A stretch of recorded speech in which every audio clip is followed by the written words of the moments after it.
Good evening, everyone, and happy Monday. Welcome to Boss FM Evening News with Jalisa. And it's Jessie.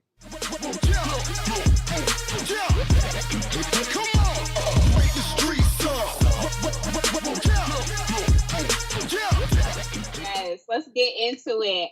Um, Police unions nationwide have largely supported President Donald Trump's reelection amid the mass demonstrations over police brutality and accusations of systemic racism. But a number of these Black law enforcement officers are speaking out against these endorsements, saying that their concerns over entering the 2020 political fray were ignored. Many fraternal Black police organizations were formed to advocate for equality within the police departments. Okay, they in there fighting for their rights. Okay, so we have Black people on the outside of the system fighting for their rights, but there are also Black people inside the system fighting for equality inside the system, not even just outside. So we see that there's a big problem here. But we also like to focus on how law enforcement affects the wider Black community.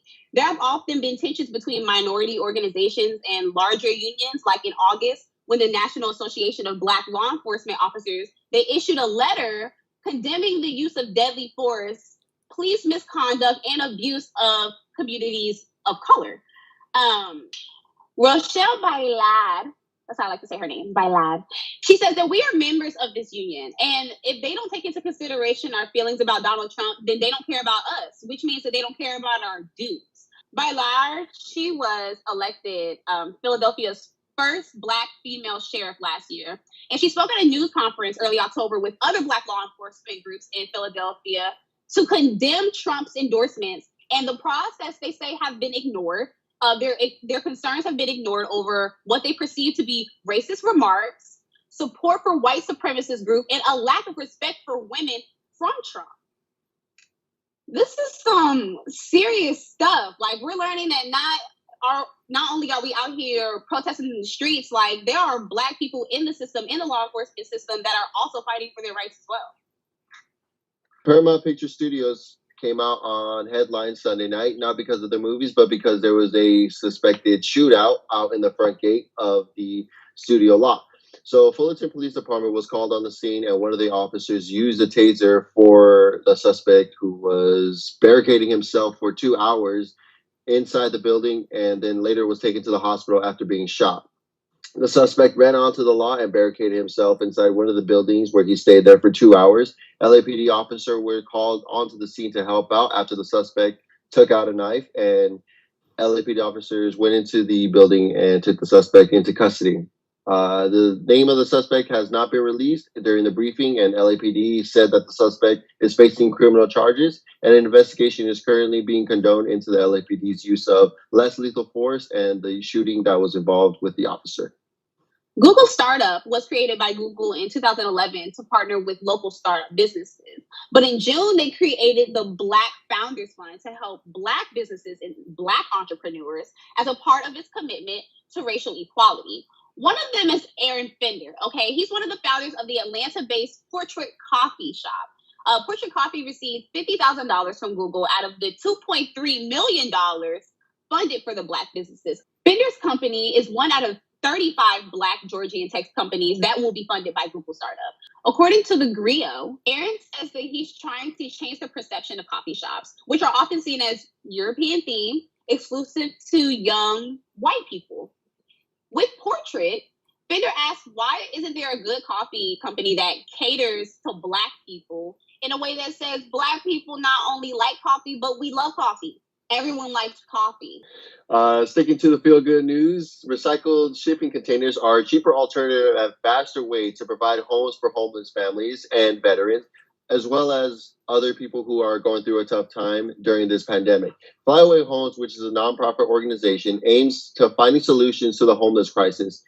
Reports that it received a $1 million grant from Los Angeles County and nearly $20 million from the city of Los Angeles itself, as well as a few other private fundings for this project. Shipping containers apartment complexes for veterans who are homeless have been built in Orange County, California, as well as Las Vegas, Nevada. Flyaway Homes reports that a second refurbishment containers project is under construction in South LA, and 3 others are in the pipeline as well.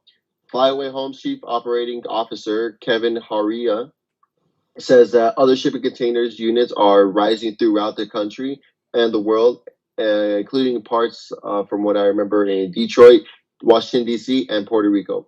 LA has a big population, and some of the downside of that is the high rise in income for the housing for all the people in there. It's very expensive to live, which is one of the leading causes to homeless people in the city of Los Angeles. So this is a great way to fight the cause, and it's a great way to help people out.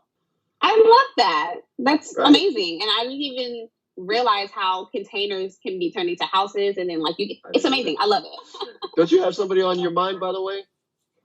Yes, because it is Man Crush Monday. Ooh, ooh, ooh. But today, it's actually not going to be a man. It's going to be a kid. But Man Crush Monday, we like to celebrate Black men or Black people, Black young people who are exuding Black excellence within our career, okay? And today is 8-year-old Maximus Turner. He choreographed a full ballet recital for himself and his sister after learning his dance studio performance had been postponed due to COVID. Okay, the story was aired on Good Morning America. Okay, a full ballet recital at 8 years old. Man, that's crazy. All right, guys, that is it for your Monday evening news. Please make sure to tune in tomorrow evening at 8:30 p.m. for more news and updates. And do not forget to tune in to our morning show at 10:30 a.m. for some entertainment news with Boss FM. And if you would like to rewatch our shows, as always, they will be available for replay on all of our Boss FM apps and social media platforms. So thanks again for tuning in, guys. It's Jalisa. And it's Jessie. Hope you guys have a great day. Bye.